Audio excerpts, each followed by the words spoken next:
You're listening to an archived Cabral Concept podcast. After listening to this show, check out the most up-to-date podcasts available at stephencabral.com/podcasts or search directly on iTunes. And now, welcome to the Cabral Concept, where board-certified naturopath and integrative health practitioner Dr. Stephen Cabral shares how he was diagnosed at the age of 17 with a life-altering illness and given no hope for recovery. It was only after studying and traveling all over the world did he discover how to combine ancient Ayurvedic healing practices with state-of-the-art naturopathic and functional medicine to fully rebalance the body and re-energize it with life. It's time to discover how to get well, lose weight, and finally feel alive again. And now, here's your host, Dr. Stephen Cabral. Today on our Weight Loss Wednesday show, what I want to do is I actually want to make the connection for you and with you between your microbiome, which is your gut, and how that relates to losing weight, keeping it off, and also being satiated, being not hungry all the time. So way back on episode 277, and we are on episode 418 today. So if you haven't gone as far back as 277, I do recommend listening to those as well. Not all in one day, of course, but do try to go back to the previous episodes because I really do build off of a lot of them. And again, we try to keep it to about 15 minutes or so. Of course, you can go back and see the ones that most interest you just by going to stephencabral.com/podcast. But what I want to do today is I want to build off of episode 277. 277, I talked about a few of our favorite bacteria in the gut. I talked about certain strains that help. Today, what I want to do is I actually want to share with you the research. So for the most part, on the Cabral Concept, what I want to do is I've already done the research for you. I literally get alerts to my computer every single day on all the different research that I'm looking to learn about, that I want to keep up on. What I do is I then take that research, I apply it against, or I extrapolate the information from the data. I then look at that across all the other research I've read. Does it match up? Does it contradict? If it contradicts, is it just one study that will eventually be proven to be, debunked or any one of those things? And if it builds off another study that I already know, okay, this makes sense, I try to bring it to you. If it's something that, it could be good, I save it. I don't bring it to you yet because I don't know if that's going to play out in the real world.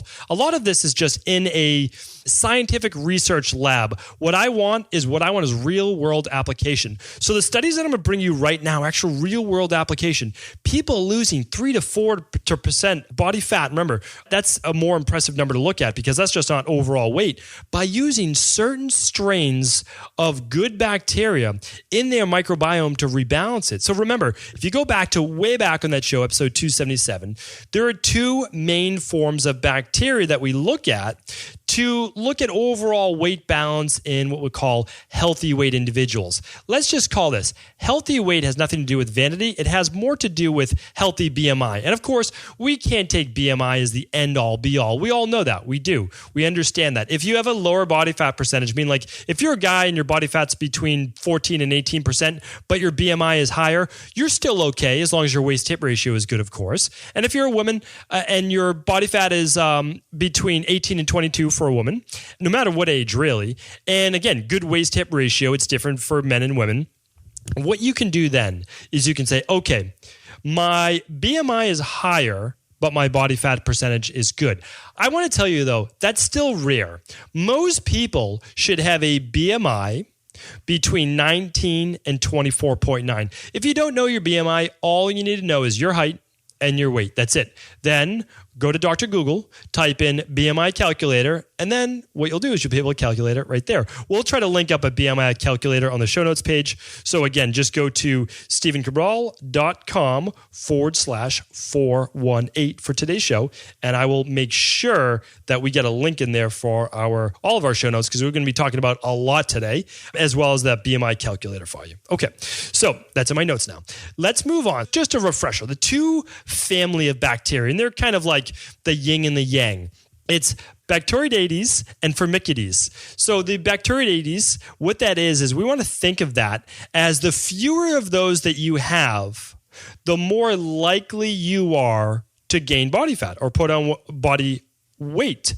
And the more Firmicutes, that type of bacteria you have, again, the more likely you are to become obese. So what they found is that normal weight people, again, normal BMI, that's what we're calling it, BMI, they have a different gut bacteria then those people are obese. Now, this has been studied multiple times. It's actually been studied in the US, UK, Australia, and Japan. I'm sure there's many other nations as well, but those are the studies that I've seen.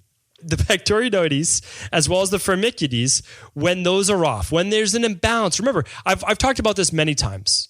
When you do a hair tissue mineral analysis, the issue with a lot of practitioners, the issue with a lot of patients, when they first see the graph, if they haven't studied a hair tissue mineral analysis, they don't know how to read it, properly.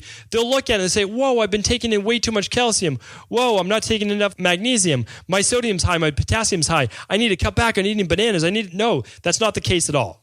What you're looking for are ratios, are balances within the body. Well, let's just say calcium is high and magnesium is low. They're not going to be able to properly balance autonomic nervous system function. They're going to show an imbalance within fight or flight or sympathetic nervous system versus parasympathetic nervous system.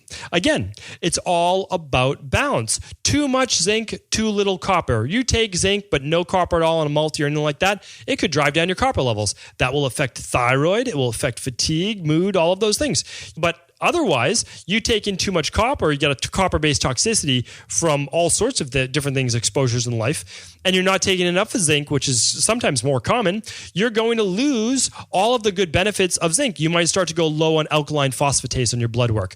You might start to not repair your gut as well, not make as much hydrochloric acid in the stomach, lead to skin, nail, teeth, bone, all of the different type of tissues not being able to be rebuilt fast enough. For men, you'll start to lose a lot of testosterone. So again, it's about balance. And that's what I'm talking about here. We don't need too much of these two bacteria. What we need, though, is a balanced amount of the Bacteroidetes and the Firmicutes. You'd think after 5 times I'd be able to pronounce that one word. So they are two of my favorite words to pronounce in the gut. And again, those two specific bacteria are really what they're finding that we need to maintain balance for. But how can we do that? Well, we can do that through very specific strains of bacteria that you already might be getting, right? But I want to make sure that if you're trying to lose weight, really work on your body composition, get rid of some of that belly fat so you actually see a flatter stomach, do make sure that one of the easier things are all taken care of, meaning that you're getting enough omega-3s. That's vitally important. Again, study after study after study, thousands of studies show that if your omega-3 to omega-6 levels aren't balanced, you're going to have a difficult time controlling hunger hormones. You're going to have brain fog. You're going to have fatigue. It's going to make you eat more carbs. It's going to lead to more belly fat if you're not balanced blood sugar-wise. But also, so again, you can do an omega-3 test for that. But also, this is so vitally important. It's as simple as oftentimes getting in the right good bacteria in your body. So let me explain that right now. So a few of the things they found, people taking in lactobacillus-based strains of bacteria. So there's a specific gene, basically, that we look at. It's called GLP-1. When GLP-1 is increased, so when there's enough of that, we actually get increased satiation and reduced appetite. So that's really important. Like, again, if you're satiated, you're less likely to overeat. I've been getting a lot of questions lately in the Cabral House Call about why can't I turn off my hunger hormones? I explain that in terms of leptin and ghrelin. So please check back for previous shows just in the last 2 weeks on that. But also, it's never just one thing. That's why I try to explain to people. And you can't know it all. But what you need to do is just what I talked about before. Get down your basics. If you're not using the daily nutritional support shake or a good multi and smoothie in the morning, do that. If you're not already using a greens-based powder like the daily fruit and vegetable blend or another great greens powder, do that. If you're not using a good quality probiotic, we'll talk about which ones to use in a moment so that you don't get any bloating in the gut or anything like that. That's your basis. Because once you do that, you honestly don't have to, and again, hopefully you tuned in. It was one of my favorite shows. It's my top 10 supplements. That was episode 413. I just went through like why all of these can be good for people. But again, if you're not doing the basis, which is what I do myself every single morning, you just have too much to worry about. And sometimes the variables just can be insurmountable. You don't know where to start. Start somewhere. So what I'm saying right now is all sorts of things can be tweaked by doing the basics. I want to tell you though, how important it really is. Like these small things, as long as you have a big enough lever, which are these, again, minor changes that you can make, they can make huge changes in your body transformation and your health. So another one that this thing called ANGPTL4. What is that? What is that big acronym? It's a specific, again, protein molecule within the body that when that's increased, you're going to decrease fat storage on your own. You don't need to know how any of this works. You don't need to know just by getting in these good strains of bacteria what they're going to do within your body. Okay. I think that's really important. So what I want to do now is maybe I'll just share a few strains with you. I'll pick a few of these studies that really have opened my eyes. And when I read them a while back, it's why I decide to use certain strains of probiotics. Now, I was just actually on a call today. I was on a Skype call with a patient of mine specifically. We were talking about probiotics. And they asked, well, what about this probiotic? What about this one? Because they know that I've done the research on them. And again, without trying to get overly complicated, and that's why I kind of go back and forth. And that's why, sometimes I want to give you all of this scientific research, but I know that that's just going to bog you down a lot of the times with information overload. What I want to do is I want to give you that end result. That's what I hope to do. You can always look up the scientific research, but what I want to do is how can we apply this in the real world? So what I told that person is we literally have about a dozen different types of probiotics in my wellness center in Boston. I choose which strain of probiotics is right based on which individual. But what we're talking about today is how do we boost metabolism? Now, these strains specifically, Lactobacillus rhamnosus.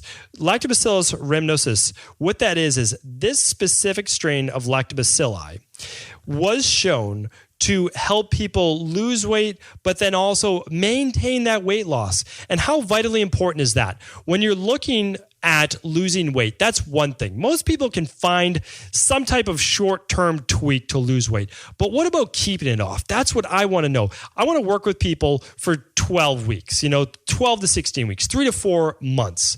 Get them well. Give them the support they need. And then I want them to be able to maintain those results for life. If someone's doing the Dr. Cabral detox, I want them to be able to do that on their own and then follow the maintenance plan after that 21 days to keep those results coming. That's what I want. I don't want this to be a yo-yo diet for you, and I don't want you to be up and down all the time. So this particular strain, amazing, 12-week study. Women who took this specific strain of probiotics lost 50% more weight compared to people taking or women taking the placebo. So this to me shows if we're looking at a double-blind study, we're looking at one group of women taking this specific strain of probiotic versus those others that are just taking basically a sugar pill or a benign placebo-based pill. Everything else remained the same. 125 women, big enough study, decent, for 12 weeks, long enough period of time. 50% more weight, that's significant. That is clinically significant. Another study, Lactobacillus gasseri. Lactobacillus gasseri is in the same Lactobacilli family, but a different strain. So basically what we're talking about is gut bacteria. And again, we have trillions of bacteria in the gut, and we have over 100 different families, over 100 different strains, different families within the gut itself. So again, another study, 210 people, 12-week period of time. I like the little bit longer. 12 weeks is good. That's my minimum. Because again, before that, it's too short a period of time. Belly fat with this particular strain, gasseri, was reduced by 8.5%. And when people stopped taking the probiotic, they actually gained it back in a month. That's interesting to me. When the gut went back to being imbalanced, they couldn't maintain that fat loss. So there was one factor and only one factor. They were taking this probiotic strain. Really interesting. I mean, I thought that was fantastic. Also, a follow-up study to this showed that same strain, reduction in body weight, reduction in fat around the organs, which is called visceral body fat loss. That's more important than subcutaneous body fat loss.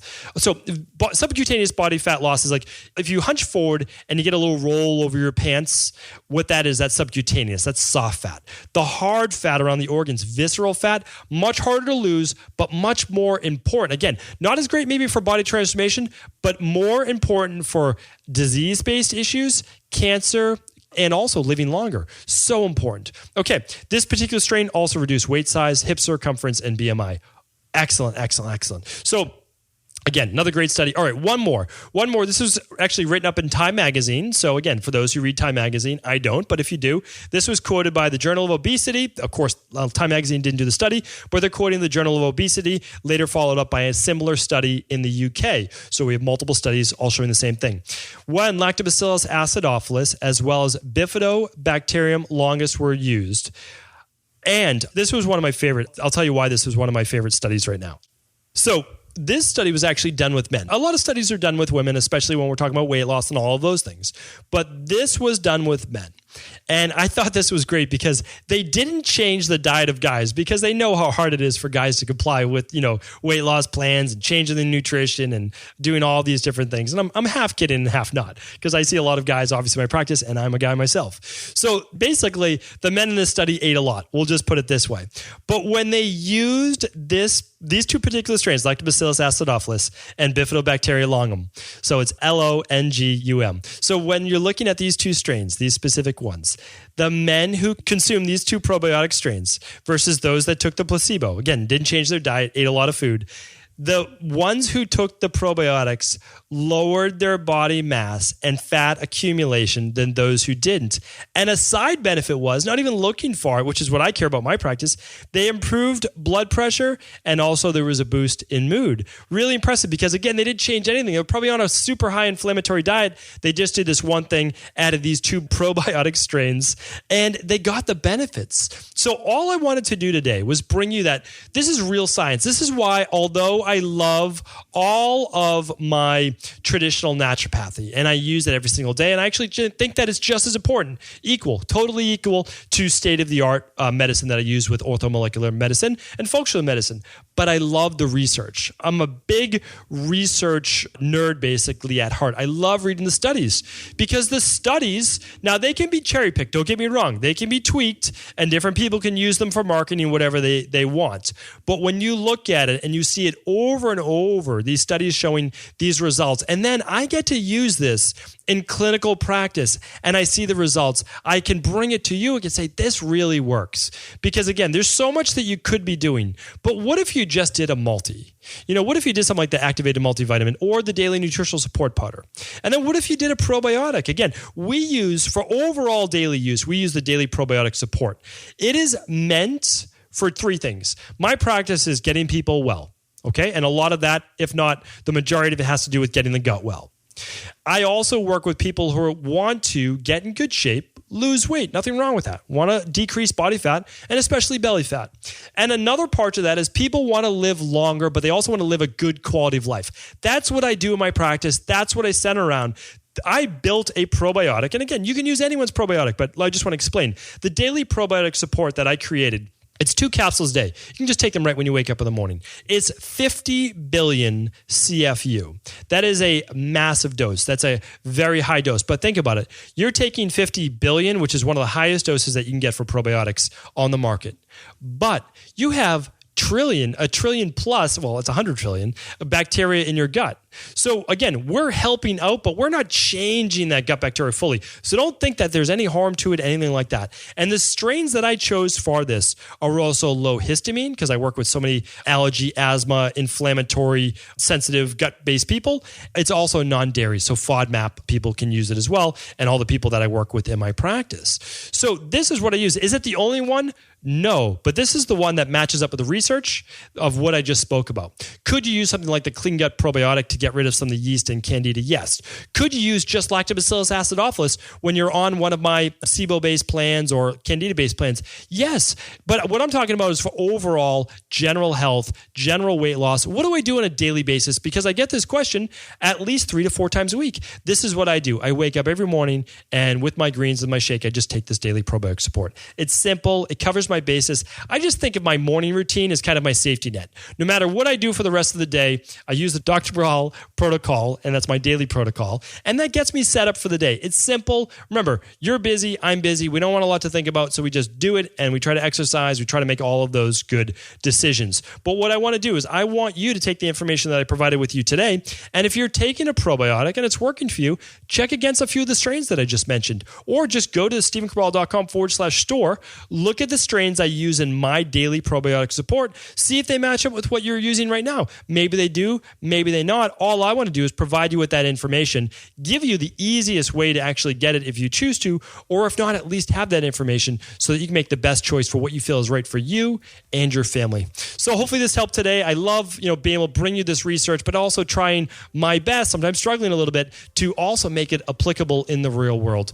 Thank you everyone for tuning in. Take care, and I'll speak with you tomorrow. Ever wonder what the best sauna, blue blockers, sleep trackers, wake lights, salt lamps, or other health gadgets are? Or what about the top non-toxic mattresses, sheets, soaps, bath products, toothpaste, and cookware? Or would you like to know the cleanest choices for hemp parts, meal delivery services, supplements, and much more? I personally curated, researched, and now created a resource page of all of my top picks that continues to grow each week. These are the exact products I use in my own life, with my family, in my private practice, and they're the ones I trust. To find out all of my up-to-date recommendations and all the details, simply head on over to stephencabral.com/resources.